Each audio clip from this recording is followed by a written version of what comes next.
Greetings and welcome to Let's Talk About Books, baby, where we talk with your favorite LGBTQ plus authors. I'm Anita Kelly, and my guest today is Kelly Farmer. Hey, Kelly. Woo, yay. Hi, Anita. How's it going? It's going great. Always lovely to chat with you here on the podcast. Yes, same here. This is your third time here, right? Ooh, so I'm part of the Third Timers Club. You are. Maybe I'll have to do something like Saturday Night Live does. After you do 5 shows, you get like, I don't know, a velvet jacket. Ooh, I would take the velvet jacket for the 5 Timers Club. All right. I'll have to see what I can do. I don't want to steal their idea. I'll have to come up with something a little more original, but something. So welcome back. It's great to talk to you. And I am really excited to talk about this whole new series that's coming out because book 1 just came out. Is that correct? It just came out? Yes, Secret Spark released on January 7th. So we are in it now. Wow, that's awesome. Secret Spark. So tell us about Secret Spark. What's going on there? What's the Secret Spark?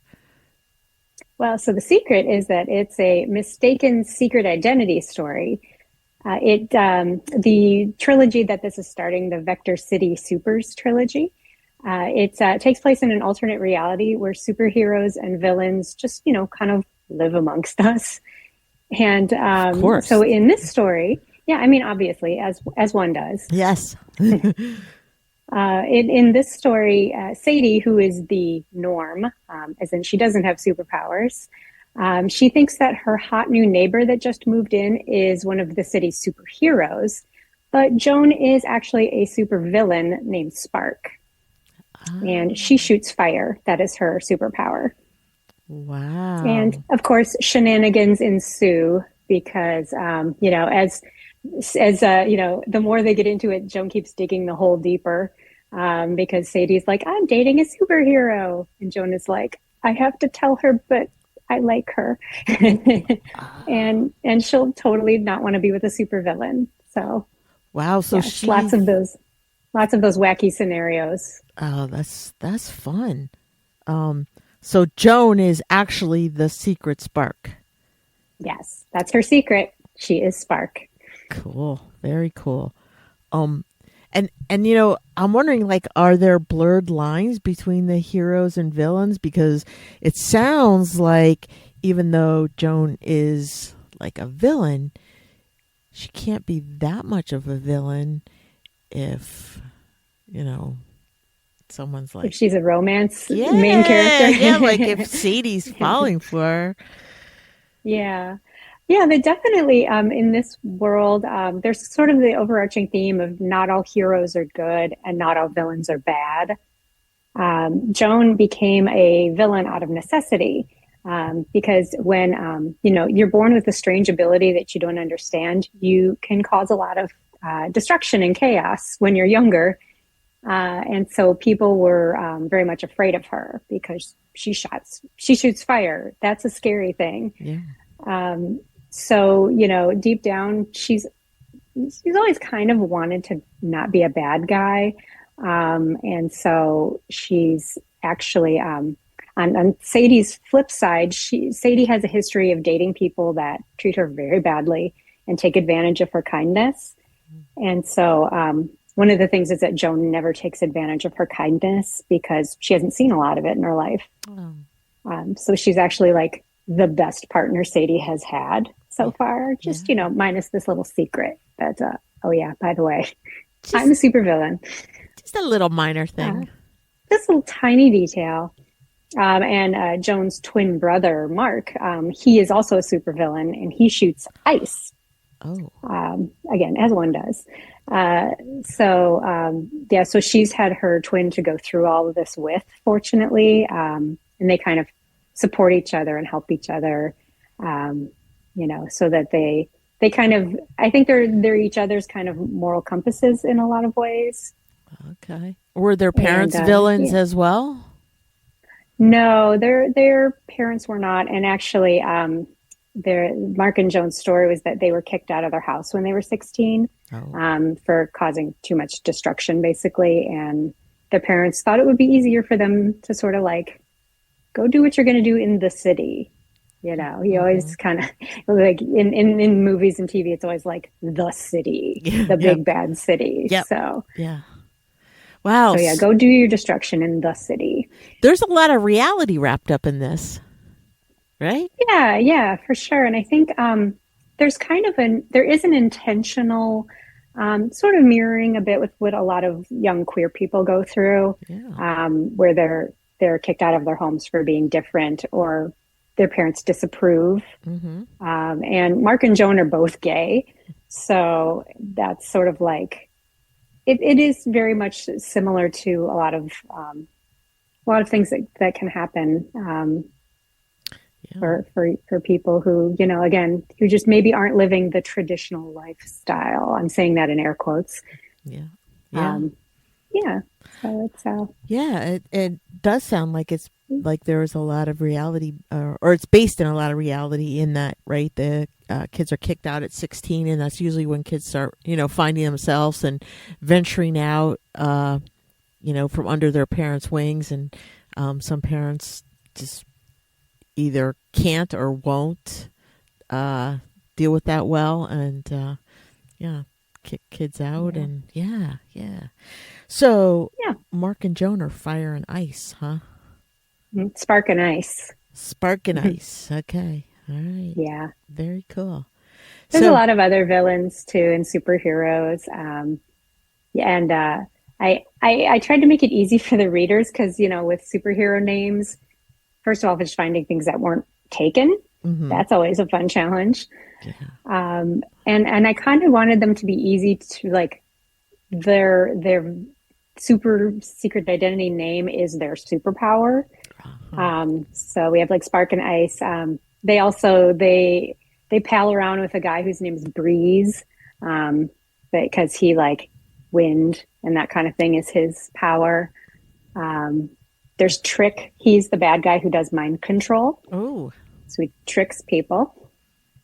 And then Volt deals with electricity, and Hyde has the invisibility power. wow, So yeah, it was fun to come up with those names. yeah, very creative. I tried. Yeah, that's awesome. Again, it's like I'm trying to make it so it's not confusing for the readers because there's a lot of names flying around Yeah, because there's also their real name. okay, Yeah, so it's that's always a fun challenge mm-hmm, when you write characters with like more than one name. Like, as you know, I wrote a women's hockey series, mm-hmm, and there's their first name, their last name, and their nickname. mm-hmm. Yep. I know that is So, really, that sometimes that's hard to follow. I always find myself going back pages, like when, there's so many characters, especially if there's characters that their names start with the same letter. Like I'm going backwards trying to figure out who's who. Um, so yeah, that is yeah. hard. Yeah. But Yeah, I I have to like, keep a list when I'm writing a book to make sure I don't do that because inevitably I'll oh, be like halfway through a book and then realize I have like Joan and Jake or something like that. And it's yeah. like, oh wait, that's like and it's kind of one of those like sometimes it's a judgment call of like, are these two ever in a scene together? And then you write the scene and you go, oh yeah, they're in a scene together. So you have to change one of them. Yeah, that's not uncommon. Like I do some proofreading, and I have noticed that that's, I think, one of the most common mistakes that writers will do is misname someone later in the book, when they, gave them this other name earlier. Yeah. The Yeah. find and replace didn't work Uh-huh. in one spot. Uh, Yeah. Yeah, I just recently had to change uh, another villain's name in book two, um, that I'm writing right now. I had to change her name because I realized it was like too similar to like the other names in the scene. So mm-hmm. Yeah. her name had to get changed. Oh, thank you for doing that. I appreciate it. Yes, you're welcome. So speaking of book two, I saw that it is already slated for a July release. Like, so when I hear I'm that, I'm making a thinking cringy face right it's now. done. Yeah, yes, listeners, Kelly is cringing. So Yes. is it ready to go? Oh, I'm writing it right now. I was writing it up until about 5 minutes before we got on this call. Oh my. I um I set myself up. So this is my secrets, or I'm sorry, the Vector City Supers trilogy. It's my first indie release, Uh-huh. and so this is the first time I got to set my own publishing schedule, and I got a little ambitious, thinking I can release these books 6 months apart. And so now I'm writing book two, going, it's fine. This is fine. You know, that gif of that the dog sitting at the coffee table with the fire, like, this is fine. Yeah, because I brilliantly decided to release a book like a week after the holiday season ended. First indie title, so there's lots to do there. While trying to write the second book, I'm Boy. not a fast writer. I think I'm kind of like a medium writer, but Mm-hmm. I need a lot of like sitting and thinking time. Mm-hmm. And so I've been having a lot of sit-in and thinking time lately. Um, but today I actually like picked up again, and I'm like, I know where it's going. I know where it's going. So Oh, that's yes, book great. two is called Fanning the Flames. Oh, Um, and yeah, it continues. The trilogy follows Joan and Sadie's story. So they are the main characters through all three books. okay. And it kind of follows their evolution of their romance, which is fun to do because I've written the standalone romances where it's like, here's their story and here's their story. And this one, I sort of realized while writing it that, they have a miscommunication through so much of Secret Spark that like their HEA just can't happen at the end of that book in terms of like, we're going to be fine forever. Yeah. Because Joan lied through a lot of that book. So, Huh. in book two, you're seeing how they're like growing as a couple. Oh. Um, yeah. And then in book three is sort of like they get thrown that big wrench of like, uh-oh, can they survive this? Oh, okay. Spoiler, they will, because it's a romance series. And no one wants a romance series where the Yeah, main romantic couple, like, like breaks up at the uh end, or one huh. of them dies. That is not romantic for No, me. no, no, no. That's not happily ever after. So, Yeah. um, So yeah, they're going to be okay. Don't worry. so, you said this was you published this a little differently, right? So you've not gone through a traditional publicist for this. This was independent. And how was that process for you? And how is that different? Like, I can't imagine. That's a lot of work. In my mind, I don't know. I might be wrong. I mean, the kind of short answer is like all of publishing is a lot of work. Okay. But the biggest difference between traditional publishing and indie publishing, and for those of you who don't know, traditional publishing is when you go through a publisher, whether it's a small press, a big press. It's you're working with the publisher, and they do the formatting and they put it up for sale.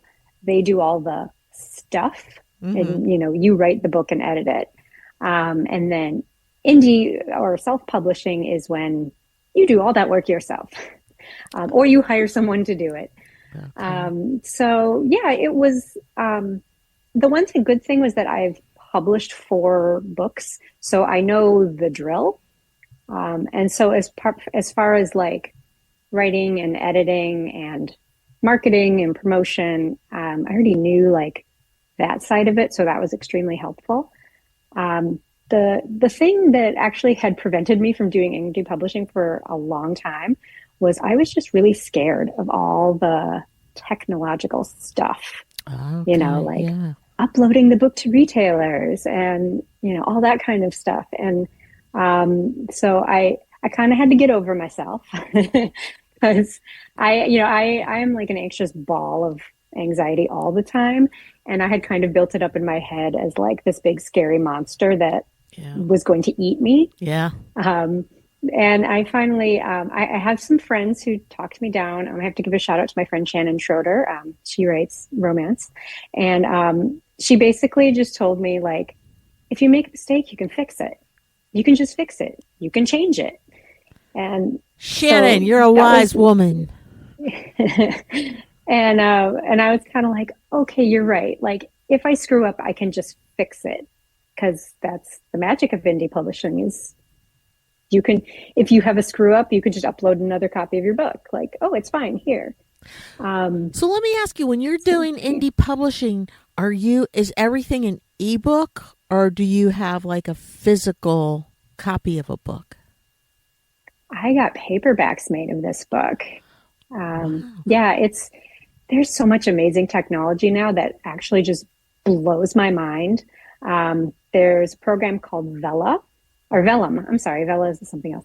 Vellum, which anyone who's used Vellum is probably like nodding, going, Vellum is the best. It literally just like takes your Word document. Like, here, I wrote my book, it's in a Word document. You go into Vellum and it's just like, bloop, now it's a book. Do No you want it to be way. formatted for Kindle? Here you go. You want it to be formatted for Kobo? Here you go. You want it to be a paperback? Bloop, paperback. Like No it's way. amazing.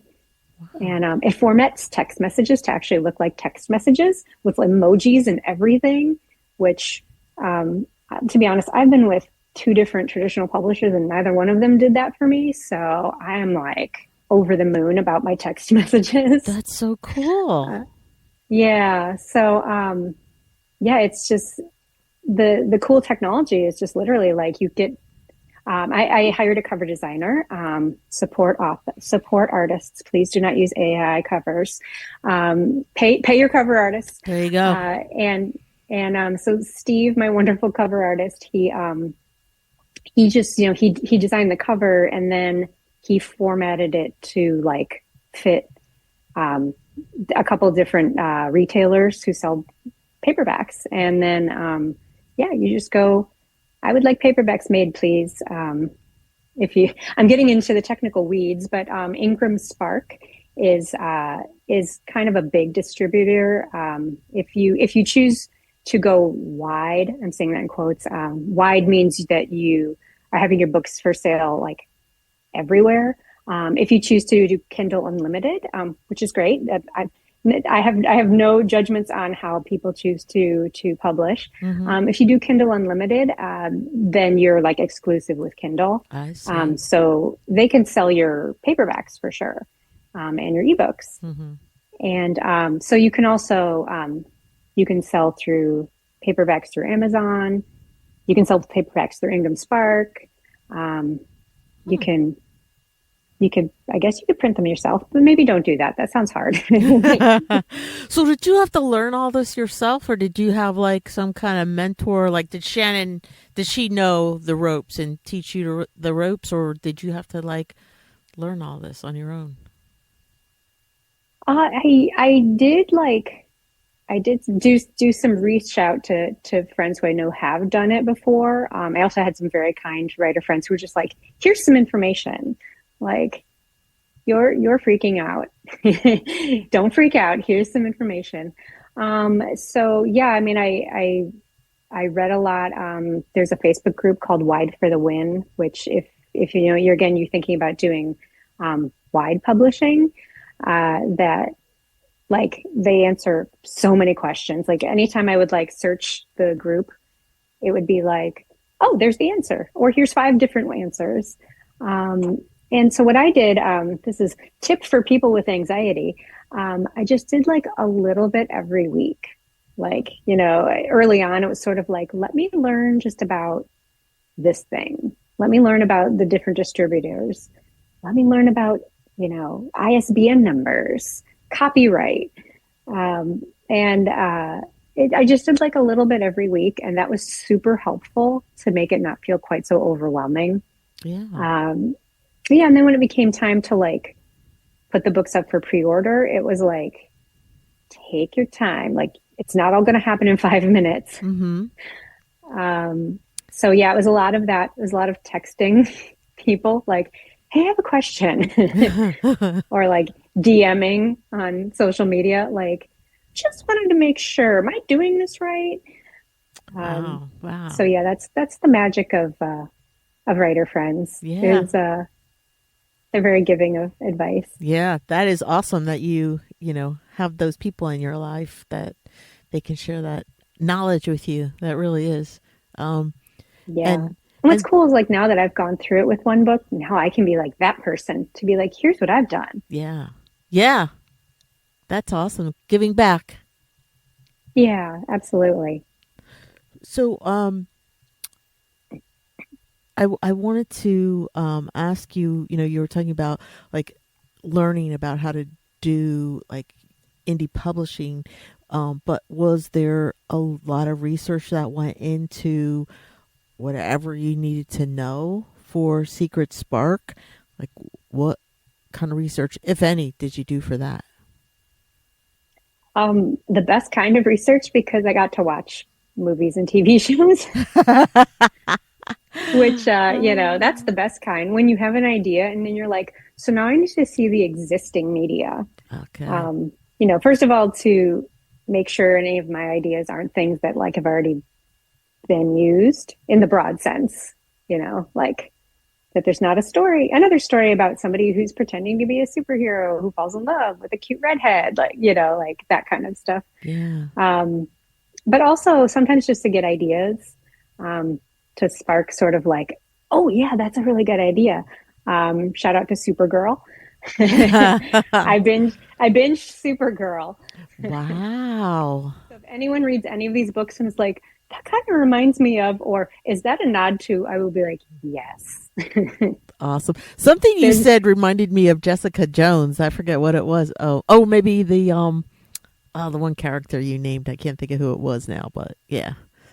Are you familiar with Jessica yeah, Jones? yeah, for Uh-huh. sure. I've watched that a while ago. It's been a while, Yeah. so you know, Yeah. I may have to put it back on like the rewatch list. Yeah. Yeah. Yeah, yeah. No, I kind of I did, yeah, a lot of just like watching movies and TV shows, and also I did a whole lot of searching the DC and Marvel databases to make sure Yeah. any name I was thinking of wasn't already taken. Oh, that's a great idea. Yeah. I wouldn't have thought of that.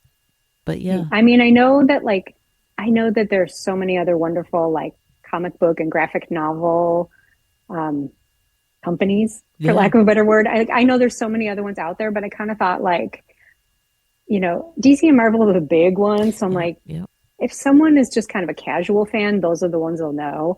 Um, I'm sure super fans of something would clock me if they're like, there have already been super villains named Trick, and I apologize for that.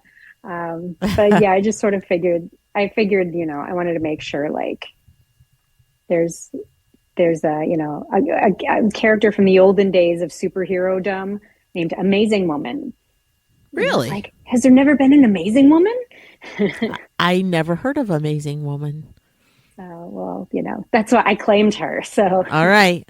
sometimes you're pleasantly surprised when you're like, really, that's never been taken. Yeah, I know. So yeah, So so that's exciting. it is exciting, and this series it seems to be very different from other things that you've written, which were this is more of like action, adventure, fantasy, even, right? And some of the other stuff you have written was action. I would say like the hockey series, but it was more grounded in reality, or you know, There how were no superheroes. no, no, no. Not in this sense of the word, right? But Yeah. how did you come up with this whole idea? Like and was it more difficult to write something like this than something like the hockey series? So yeah, the genesis of this book was I just had this like little nugget of an idea. I thought it would be really funny to start a book with like it's just like a quiet night in a coffee house and people are, doing their coffee house thing. And then this like gigantic super powered person crashes through one of the windows and like nobody really pays attention because they're just like, "Oh, again? Come on." It's like just the fixture of living in the city is like, oh, these guys again. Yeah. And I'm like, I had nothing to go with it. And I'm like, that would just be really funny. And then a couple of years ago, I was invited to take part in an author collective where we each month was like a different romance trope. So there was like a secret baby month, and there was a mistaken identity month, and that was the one I got. And so I was like, oh, I wonder if I could like pull out that weird superhero idea that I had, and kind of thought like to go with mistaken identity and have it be like, oh, what if like, the norm, like a new neighbor moves in and she's really cute, but she's also kind of like got weird, suspicious behavior. Mm-hmm. So she's a superhero. And then I was tossing ideas around at my local romance writers group. Shout out to the Chicago North Romance Writers. Woo! Hey. Yeah, I was just kind of like tossing out ideas. And someone said, Sasha Devlin, thank you, Sasha. She was like, what if instead of her being a superhero, she is actually a supervillain? Oh, Sasha. And, yeah, just the best ideas. And so that was the light bulb moment of, oh my God, yes, that's what this story needs to be. Yeah. So yeah, that was the genesis of it. And since it was like not connected to anything that I was writing at the time, Mm-hmm. it could just be like this bananas story that just was whatever I wanted it to be. I've kind of been saying that it's probably the most me and my weird sense of humor book that I've published to date. Because as I was writing that novella, that then I've expanded the novella into a full length novel. That's what you're reading now.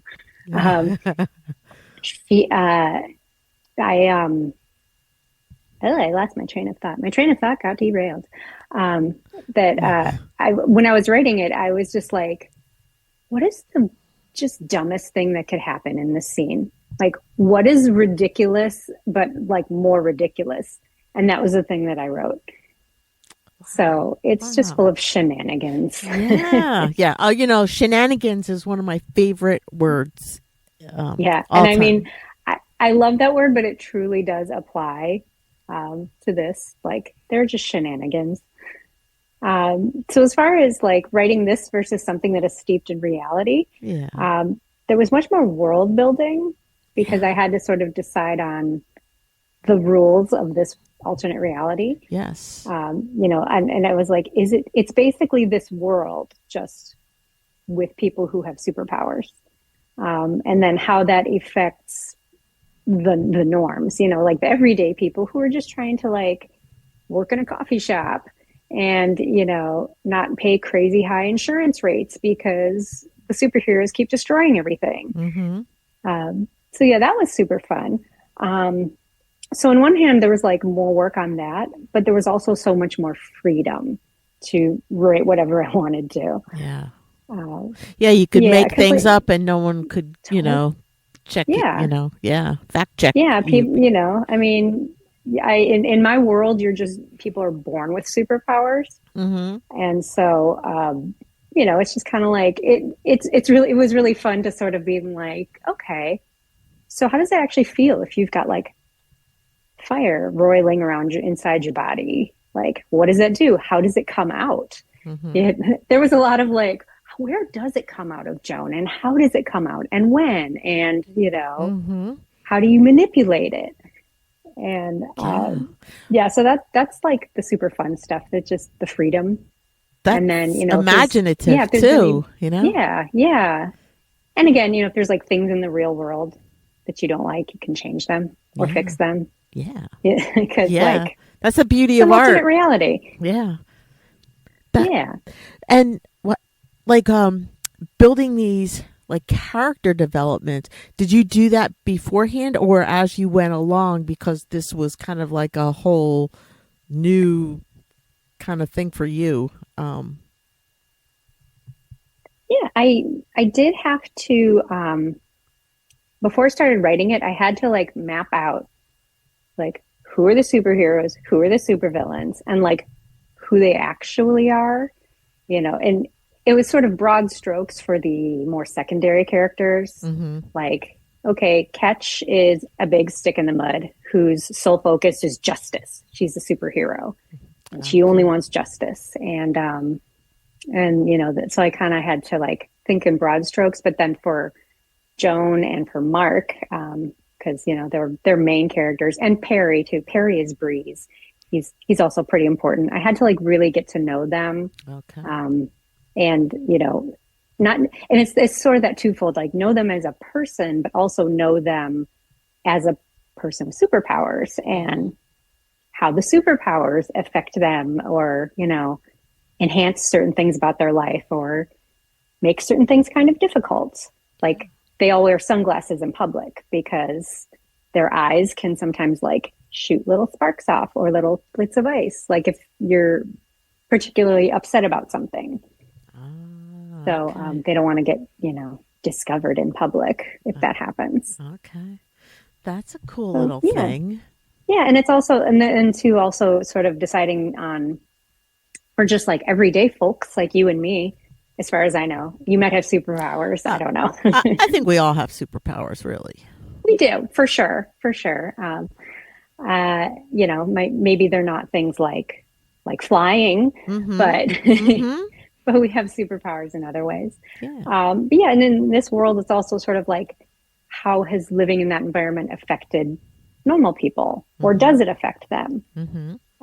And sort of the big thing in this book is Sadie's dream is to open her own coffee house, but the insurance rates are cost prohibitive, because you know when your windows keep getting blown out by Mm-hmm. superheroes, they the insurance companies will just keep jacking up your rates. Mm-hmm. And you know, same thing, like why would a bank want to loan you money to open a business with the threat of that business getting demolished? Yeah. So yeah, it's kind of it's like an added uh what's the word I'm looking for, an added barrier to your Yes. dreams. Yes. Yep. Okay. So, um, normally, when you're not working with superheroes or supervillains, um, do you do that much character development beforehand, as you did for this or these two novels? Yeah, I always start my process. Is I always start with you know, like my two love interests. Like, Okay. who are you people? Because you're going to be carrying this book, so Okay. let's get to know you. So I have like my little thing that I do. I've been doing it, I don't know how many books. I have a lot of unpublished novels, so I'm definitely in the double digits where it's, you know, I find out Really? their astrological sign, you know, their basic history, like oldest child of three, where they Wow. grew up, Wow. Wow. did they go to Wow. college, what did they study in college. That's a Um, lot. it's not really, That's pretty and it detailed. just makes them real people. Yeah. Yeah. And then what I do is after I do that, I like longhand. I just kind of like free form Uh-huh. journal in their voice and their words about like their past, or how they perceive their past, their present, and then like what they hope for the future. And that's where I really start to hear their voice. Like that's the first time where I kind of will be like, there you are. That's what you sound like. That's what you think. And sometimes that stuff makes it into the book. Sometimes it doesn't. It just sort of informs them as a fully fleshed character. That is Yeah, and such a then great technique. Like it really is. I've never heard and it's anyone fun. do that before. Yeah, well, I bet it is. Yeah. It's fun, and it kind of helps. Like, I mean, I still I learn a whole lot about them while writing the book, but at least like when I sit down on page one, I sort of kind of know who they are. Mm-hmm. Um, for me, it's like there is a certain point. It usually tends to be between like pages 50 and 70 if I Mm-hmm. double space type. Like that's where I really got their voice. Ah. But you know, this helps find it. Some characters' voices are harder to find than others. Some come like blazing right out of the gates, and some of them are like a lot harder to find. But this way, I kind of know who they are, and I know where they're, where they think they are and where they think they want to go. Yeah. Yeah. Yeah. That makes sense. That's Yeah, and great. then there's less editing, and I don't like editing, so Oh, editing, that's a yeah, nightmare. anything I can do to like not have as much editing, I will gladly do. So did you do that all on your own for this novel, or did you hire an editor, work with an editor? I hired a developmental editor. She is the one. She's actually edited. She edited my all three of my women's hockey books, Oh, okay. and she edited the novella a version of this. Okay. Yeah, Mackenzie Walton. She is a phenomenal editor. If anyone's looking for an editor, that Mackenzie did the developmental edit, which is kind of the high picture things. And she writes about like what's good and what's really working, and then suggestions for what could be improved or what needs to be fixed. Okay. In addition to like lots of little things Uh-huh. of, like, You used I think you the mean this word word. And I'm that like, too yes, I did mean much. that word. Okay. All right. Well, shout out to Yeah. Mackenzie. That's awesome. Yeah. Yeah. Mackenzie Walton. Walton. .com. That's her website. She is a really fantastic editor. Like I've been blessed with really good editors. Nice. Yeah, she's amazing. And then or I also did a round of copy edits because I cannot for the life of me figure out hyphens and commas and Mm-hmm. stuff like that. Mm-hmm. And so my friend Julie Cassidy, who's Mm-hmm. also a romance writer, there's a theme here: make friends in the romance community. Make friends. So yes, Julie Cassidy, who's also a wonderful author. She has a book out. It's under Julie Hamilton called Just for Show. Okay. Everyone, please read it. Okay. But Julie used to be she used to be like, I almost said reporter, but then I got a vision of like, the old movies where they're like, I'm a reporter. Yeah.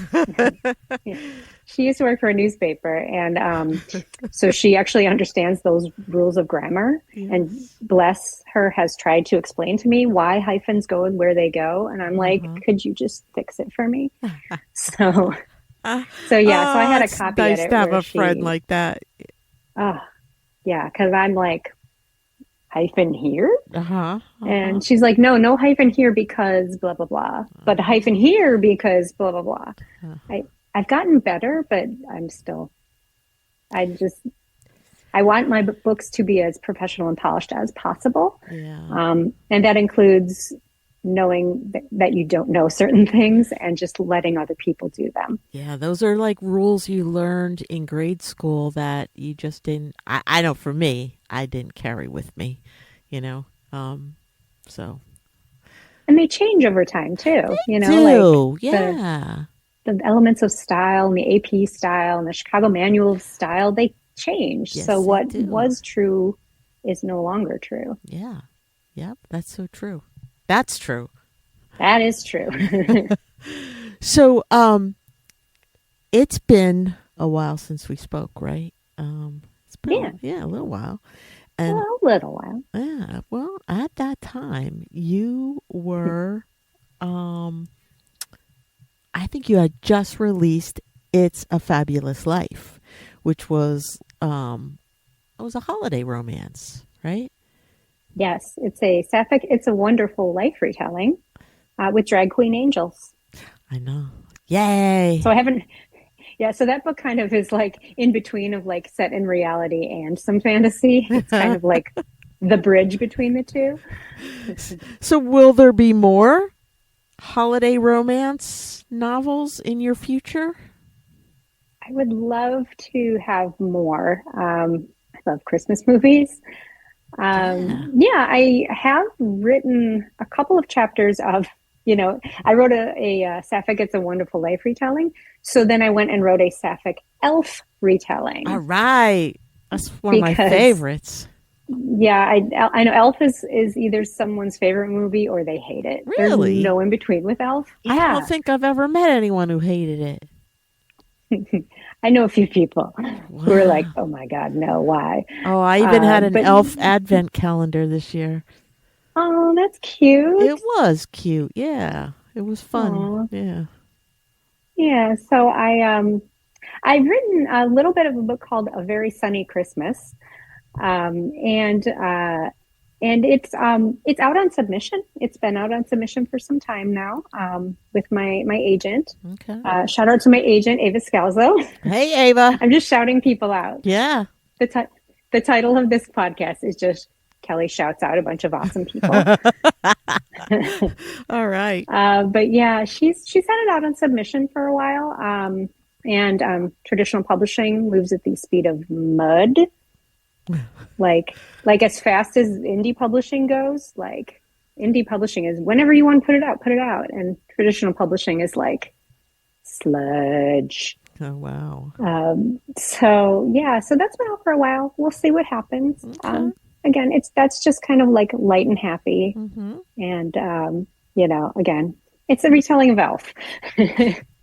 That's Nothing fun, bad though. could happen. Nope. Nope. Not at all. Yeah, and I also have been kind of toying because I have the Vector City Supers trilogy set as a trilogy, All right. um, and now of course in my head I'm like, but then there's the bonus novella at the end, and that would Oh. 100% be Christmas set. Oh, wow. How fun would that be? That would, Yeah, because by that point, like that's far along in the series, so you could have that would Frost just be it would be gratuitously fun and because Jolly. it's just going to be like here's these people you like You could have doing somebody, stuff. some villain named Jolly who, like, I don't know, shoots Hmm. explanation points out at people or something. Ouch, that would hurt. I know. Well, it's a villain. Yeah. So, So I that think sounds that like would happen. Yeah, I fun. would love to. Yeah, I would love to write a lot more Christmas set stories, holiday time set stories. Yeah. I personally do not like New Year's, and I'm like, I think it would be fun to write a book about somebody who just dislikes New Year's, Yeah. and that's all I got, I sort of. But I I bet just you think it that would would be be, funny. yeah, it would be, I think, probably a good seller because I know a lot of people who do not like New Year's, who do not like to celebrate it. It's just kind of a downer. Um, so yeah, I think that would Yeah, be a, yeah. I think it would be kind of a funny story. I'm not quite sure if it'd be like just like a one-timey or like year after year, like two women who keep running into each other Mm-hmm. or something like that on New Mm-hmm. Year's. Mm-hmm. Something like that. I don't Mm-hmm. know. Yeah. Like Yeah. it's just kind of a little like kernel of an idea in my head right now. Okay. Let's pop it. So, Pop my kernels. so, so there will be a book number 3 in the Vector City. Is it Vector City Super series? Yeah, the Vector City Supers Oh, because it's Victor. following the Vector City super powered people. Okay, Victor City Supers, and the second one that's coming out is called Fanning the Flames. So we Yeah, will look for that this summer. But yeah, right now, everyone get set to check out Secret Spark, which came out January 7th. And I'm super stoked to check that out. Um, thank you. yeah, I'm no, super excited for people to read it. yeah, I If, bet. if you just want ridiculous fun for a few hours, here you go. Here it Awesome. is. Awesome. Awesome. Well, Kelly, do you have any parting words for our listeners today? Sure do. All right. All right. Let's hear it. Let's hear Okay, I'll say them. it. I, I wanted to thank you all so much for listening to this podcast and for supporting Sapphic authors as well as people like Anita who are supporting the awesome work out there. Awesome authors and books that we have. And I know, there's about, a bajillion books out there, and we can't possibly buy all of them. So if you're looking for some easy ways to support Sapphic authors, free ways is always to like their social media posts, share their social media posts, talk about books, even if you haven't read it. If you're just like, this book sounds cool, I thought people should know about it. Yeah, definitely. Just share those amongst your people. It doesn't even have to be online. You could talk to people in real life about them.